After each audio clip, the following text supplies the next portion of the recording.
Comment construire un monde plus sûr, plus juste et plus stable tout en repoussant les menaces à nos frontières? C'est ce double défi que Vladimir Poutine aborde avec fermeté et conviction dans ses discours du 28 mai 2025. Depuis Moscou, à l'ouverture de la 13e réunion des hauts représentants chargés de la sécurité, le président russe martèle une vision claire. La nouvelle architecture de sécurité mondiale doit être égale et indivisible. Aucun État ne doit renforcer sa sécurité au détriment des autres. Un avertissement à peine voilé à l'Occident, et un appel à un nouvel équilibre multipolaire fondé sur la souveraineté et le respect mutuel. Mais sur le terrain, la sécurité commence par les frontières. À l'occasion de la journée du garde-frontière, Poutine rend un vibrant hommage aux unités de la FSB déployées sur les lignes de front.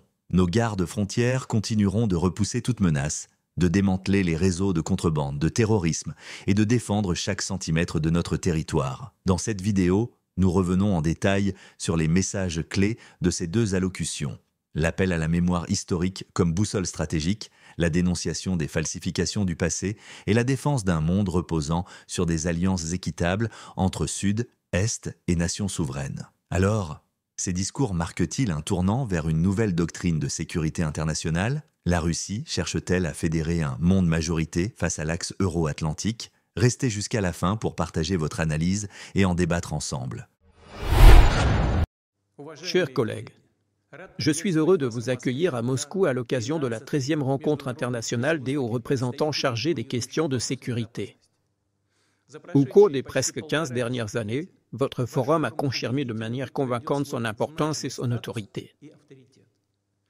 Je sais que, ces jours-ci encore, les participants à la rencontre, représentants de délégations de nombreux pays, auront un programme chargé et que la discussion principale portera sur les perspectives de création d'une nouvelle architecture de sécurité globale.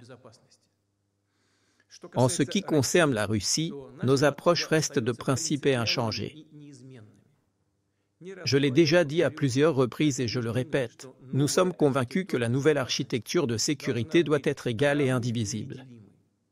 Autrement dit, tous les États doivent obtenir des garanties solides de leur propre sécurité, mais pas au détriment de la sécurité et des intérêts des autres pays.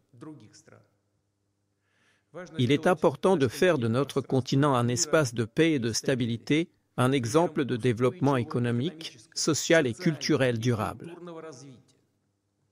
Nous estimons que la base pour créer un tel système universel de sécurité pourrait être constituée par les formats multilatéraux de coopération déjà existants et ayant fait leurs preuves, tels que l'Organisation de coopération de Shanghai, l'Union économique eurasiatique, l'Organisation du traité de sécurité collective, l'Association des nations de l'Asie du Sud-Est et d'autres. Votre réunion actuelle réunit une large représentation des pays du Sud et de l'Est global. Ce sont précisément ces pays qui, en réalité, forment la majorité mondiale, cherchent à influencer plus activement les processus régionaux et internationaux, défendent le principe de l'égalité souveraine et le droit à leur propre modèle de développement. Il va de soi que, pour construire un travail commun, il est nécessaire de s'appuyer sur l'expérience historique positive et sur les leçons du passé. Cette année marque le 80e anniversaire de la fin de la Seconde Guerre mondiale, qui a profondément influencé le développement de la communauté internationale. De l'expérience de l'Union des États dans la lutte contre le mal, contre le nazisme, contre le militarisme. La compréhension du prix colossal que l'humanité tout entière a payé pour la paix et la liberté, pour le droit fondamental des peuples à choisir eux-mêmes leur voie de développement, a permis de jeter les bases de l'ordre mondial d'après-guerre, de créer une organisation universelle, légitime, fondée sur les principes du droit international, grâce à laquelle de nombreuses épreuves géopolitiques ont pu être surmontées. Aujourd'hui, il est particulièrement important de préserver la vérité sur les événements de ces années-là, de lutter contre les tentatives de réécrire l'histoire, de remettre en question la contribution décisive des peuples de l'Union soviétique à la victoire sur l'Allemagne hitlérienne, de glorifier les criminels nazis et leurs complices. Tout récemment, le 9 mai, nous avons solennellement célébré l'anniversaire de la victoire dans la Grande Guerre patriotique. La célébration à Moscou est devenue un autre symbole du rassemblement autour des idéaux de la Grande Victoire, montrant une fois de plus la volonté de nos amis et partenaires de construire un monde plus sûr, de coopérer de manière constructive et de résoudre ensemble les problèmes mondiaux.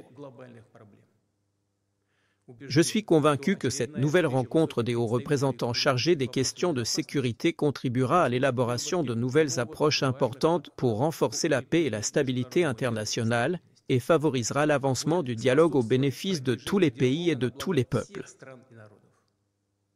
Je vous souhaite plein succès. Chers camarades, chers amis, je félicite le personnel civil du service des gardes-frontières du FSB de Russie à l'occasion de leur fête professionnelle, la journée du garde-frontière. Des mots de gratitude particuliers et mes vœux les plus chaleureux vont aux vétérans, à tous ceux qui ont consacré leur vie à la défense des frontières de la patrie. Les traditions légendaires de votre service se sont formées et renforcées au fil de l'histoire millénaire de la patrie, depuis l'époque de la Russie ancienne. Elles ont été forgées par de nombreuses générations de guerriers courageux et valeureux, dont notre pays est fier. Nous nous souviendrons toujours de ceux qui ont été les premiers à affronter l'ennemi, comme les soldats des postes frontières en juin 1941. Leur héroïsme collectif et immortel est devenu l'un des symboles de la résistance nationale pendant cette véritable guerre patriotique, annonciateur de la grande victoire. La gloire immortelle de la génération des vainqueurs continue de nous inspirer aujourd'hui.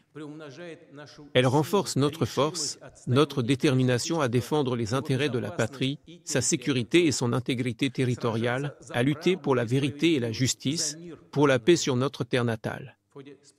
Au cours de l'opération militaire spéciale, les unités des organes de garde-frontière du FSB de Russie se sont illustrées à plusieurs reprises de manière héroïque et honorable dans l'accomplissement de missions complexes et cruciales.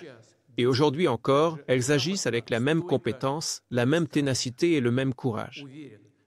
Je suis convaincu que nos gardes-frontières continueront à obtenir des résultats dignes dans tous les domaines de leur travail, repousser toute menace, empêcher les tentatives de violation de la frontière nationale, les incursions de saboteurs et de terroristes, détecter et éliminer les filières de trafic de drogue, de migration illégale et de contrebande, et bien sûr, contribuer au développement d'une coopération transfrontalière efficace et de liens d'intégration avec nos partenaires. Je vous souhaite du succès, du bonheur et une bonne santé à vos familles. Je vous remercie pour votre service honnête et loyal envers la patrie et notre peuple. Bonne fête. À travers ses discours, Vladimir Poutine nous rappelle que la véritable sécurité, qu'elle soit nationale ou personnelle, repose sur la constance des principes, la fidélité à l'histoire et la capacité à tenir la ligne, même dans l'adversité. Une première leçon d'excellence que l'on peut retenir est celle de la fermeté stratégique. Savoir ce que l'on défend, pourquoi on le défend, et ne jamais céder aux pressions extérieures. Ensuite, vient la mémoire comme guide. Préserver l'héritage, reconnaître les sacrifices du passé et construire sur cette base une action présente cohérente et durable. Enfin, l'excellence opérationnelle. Faire preuve de courage, d'efficacité, de vigilance et ne jamais baisser la garde face aux défis du quotidien. Ces principes peuvent nous inspirer dans nos propres vies. Quelles sont nos frontières à défendre? Quelles valeurs méritent qu'on s'y engage pleinement? Et jusqu'où sommes-nous prêts à aller pour préserver notre vérité, notre paix, notre intégrité? Selon vous, la Russie cherche-t-elle sincèrement à construire un monde plus stable et équitable ou s'agit-il d'une stratégie de façade pour renforcer son influence? Ce modèle d'unité autour de l'histoire et de la souveraineté peut-il inspirer d'autres pays du Sud global? Dites-le nous en commentaire. Merci d'avoir suivi cette vidéo jusqu'à la fin. Si elle vous a semblé utile ou inspirante, pensez à l'aimer et à la partager autour de vous. Merci et à très bientôt.